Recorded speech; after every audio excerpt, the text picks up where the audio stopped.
a plane to Atlanta out of Chicago. Now, and then something's missing somewhere because my mother and father picked me up at the bus station. Now I'm trying to figure out what was I doing at the bus station. If I took I knew I didn't take a bus from Chicago, so it was something missing there. I really was getting old, but so I flew to Chicago, and I remember walking to America. Some guy outside selling fake watches.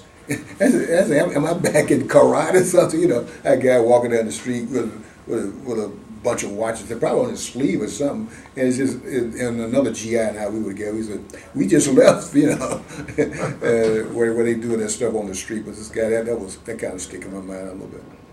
And of course, your family was expecting you, so there no big surprise when you got back. No, my mother and father met me there. I'm not sure that I fly into the Atlanta airport and maybe took a bus to the bus station or something. I can't remember. But I remember getting, something was the bus station. It could have been a taxi. I don't know how. I can't recall specifically, but I recall something about being at the bus station. Or it could have been I don't think I took a cab. I can't remember. But I remember them, being there and, hugging and welcome home and all that stuff. How was the adjustment once you got out of service? It was fine. It was smooth. Everything went smooth, and I just sort of got reacquainted with my brothers and sisters, and we did. I guess the whole thing is always when you first get home, up all night talking and something. Everybody getting used to stuff, and then from there. I think a couple of my buddies had gotten back home, the guys who had gone in with me, one or two of them, at least the ones who lived in the neighborhood. And one of those guys, he got married, and the other buddy, he who just lived up right about 5 or 6 houses up from me, I think he and I hung out for a while. Just doing some things, getting reacquainted. And then I just went about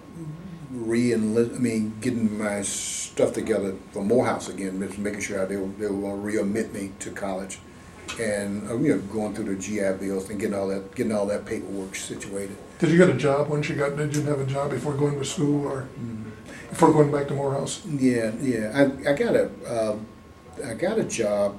It's kind of like with the U.S. Post Office. It's kind of like because I had a kind of like a mini vacation from July to probably whenever Morehouse, August or something. So I didn't necessarily need a job. I saved money. I saved a lot of money. I saved enough for me. I got a brand new Volkswagen Beetle, 1960, brand new, my first car. Big time. Yeah, big time. I was riding high, and so, but I did need probably just to make my mother feel good. I'm living at home, right? I said, I better get a job, So, but I went down to the post office, and I took the test. They gave me you get so many points for being in the military. So I got a part-time job at the post office, working about 20 and 30 hours a week while I was going to school, which is extremely good money. I mean, for a kid, and I think I was making about just as much an hour as the regular postal person.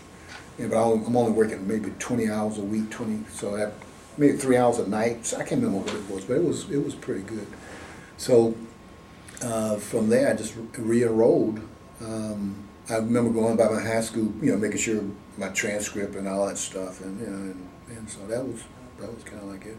So the military really, did the military, you think, really have quite an effect on your life? All these military experiences to help you get readjusted?